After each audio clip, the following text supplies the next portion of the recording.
The notebook एक ऐसी कहानी जिसे शायद हम सब जानते हैं। पर आज हम सिर्फ कहानी नहीं सुनाएंगे।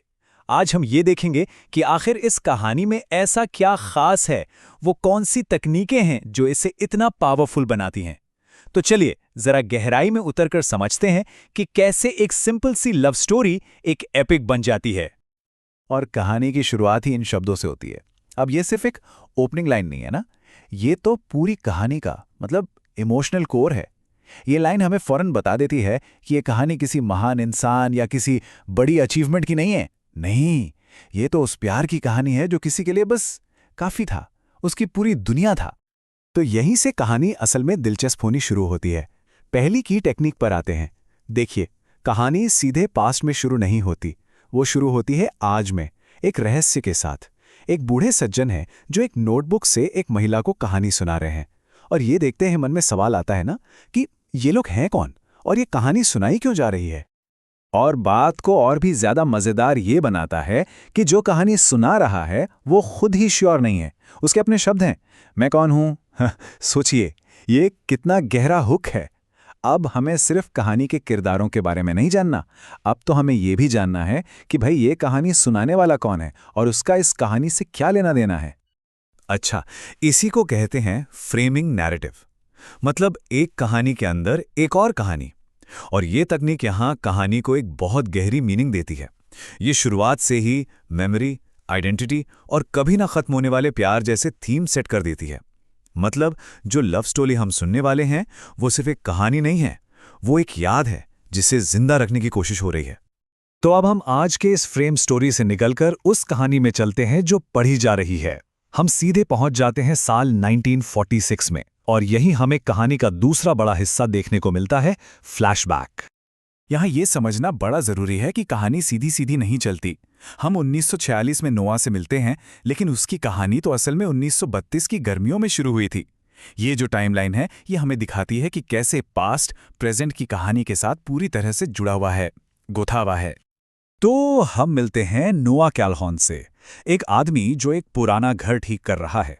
पर असल में वो सिर्फ घर नहीं बना रहा, जैसा उसका दोस्त गज कहता है, वो तो एक भूत का पीछा कर रहा है, या शायद उससे भाग रहा है। ये भूत है एक खोए हुए प्यार की याद का, एक ऐसी याद जिसने उसे पूरी तरह से डिफाइन कर दिया है।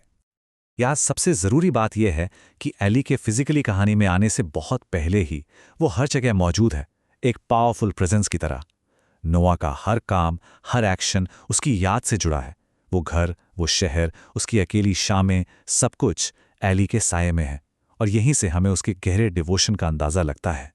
चलिए, अब कहानी का फोकस नोआ से हटकर एली पर आता है। उसकी दुनिया तो बिल्कुल अलग है। वो एक पूरी तरह से अलग जिंदगी जी रही है। उसकी सगाई हो चुकी है, वो अपनी लाइफ में ऐसा लगता है आगे बढ़ चुकी है। पर फिर बस एक छोटी सी घटना होती है जो पूरी कहानी को आगे बढ़ा देती है। और वो घटना है ये अखबार का एक छोटा सा टुकड़ा। कहानी को असली मोमेंटम यहीं से मिलता है, जब एली, जो अब एंगेज्ड है, न्यूज़पेपर में नोआ और उसके बनाए घर के बारे में एक आर्टिकल देखती है। बस कागज का वो एक छोटा सा टुकड़ा उसके दबे हुए पास्ट को खींचकर उसके आज में ले आता है। और यहीं पर एली का जो अंदरूनी संघर्ष है वो खुलकर सामने आता है। देखिए, एक तरफ है लॉन, जो सिक्योरिटी, सोसाइटी, एक प्लान्ड फ्यूचर का सिंबल है, मतलब एक समझदारी वाली जिंदगी। और दूसरी तरफ है नोआ की याद, जो पैशन, फ्रीडम और उसकी आत्मा की आवाज है। और अब उसे इन दो दुनियाओं में से किसी एक को चुनना है। तो चलिए अब कहानी के उस सबसे अहम मोड़ पर आते हैं, वो पल जहां ये दोनों अलग अलग धागे आखिरकार टकराते हैं। नोआ के घर पर उनका रीयूनियन।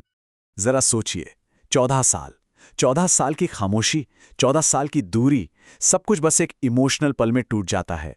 उनका मिलना सिर्फ दो पुराने दोस्तों का मिलना नहीं है, नहीं, ये तो जैसे दो खोए हुए हिस्सों का फिर से एक हो जाना है। और यहीं से कहानी एक बिल्कुल नए लेवल पर पहुंच जाती है।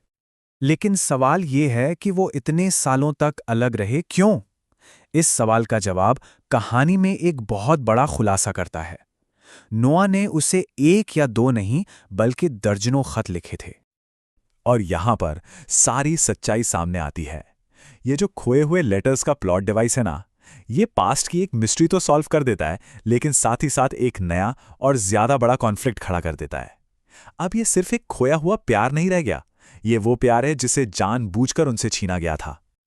अब जब पास्ट का ये राज खुल चुका है तो कहानी का जो मेन कॉन्फ्लिक्ट है वो एक बहुत ही साफ और पावरफुल चॉइस बनकर सामने आता है, और इसे दिखाने के लिए राइटर ने कैरेक्टर फॉइल्स का इस्तेमाल किया है। इसका मतलब ये है कि नोआ और लॉन ये सिर्फ दो आदमी नहीं हैं, ये दो बिल्कुल अलग जिंदगी के रास्ते दिखाते हैं। नोआ है पैशन, आर्ट, फीलिंग्स वाली जिंदगी, और लॉन है सिक्योरिटी, सक्सेस, समझदारी वाली जिंदगी। ये एली के लिए दो अलग-अलग फ्यूचर्स हैं और फैसला अब उसे करना है। और नोआ के ये शब्द इस चॉइस को बिल्कुल क्रिस्टल क्लियर कर देते हैं। वो एली पर कोई दबाव नहीं डाल रहा, वो तो बस उसे अपने दिल की सच्चाई का सामना करने को कह रहा है। और ये एक ऐसी चॉइस है जो सिर्फ एली की नहीं, ये किसी की भी हो सकती है। और आखिर में कहानी की पूरी बनावट हमें इसी एक सवाल पे लाकर खड़ा कर देती है, पैशन या सिक्योरिटी? क्या पैशन और आत्मा के आवाज के लिए सिक्योरिटी और समझदारी को छोड़ा जा सकता है? यही वो सवाल है जो द नोटबुक को सिर्फ एक प्रेम कहानी नहीं बनाता, बल्कि इंसानी जज्बातों की एक टाइमलेस खोज बनाता है। और शायद यही इसकी असली ताकत का राज है।